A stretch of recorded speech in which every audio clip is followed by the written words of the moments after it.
Awang word nga created te. Oh?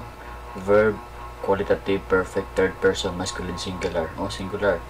Singular ang kining word nga created te. Oh, singular. Oh, then ang God. Ang God. Masculine, plural. Plural. So, wala siya nagtunong sa sakto nga grammar unta. Nga naman kay ang Ginoo manggod kay plural siya.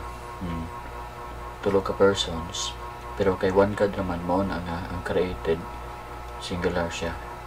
Kaya ang balaod sa grammar te, basta gani ang subject, example God, plural, dapat unta ang word na created kung ano siya kanang bara man na sa Hebrew, dapat unta mahimo na siyang plural nga verb, pero ang gigamit ni Moses is singular nga verb, masculine singular nga verb na singular.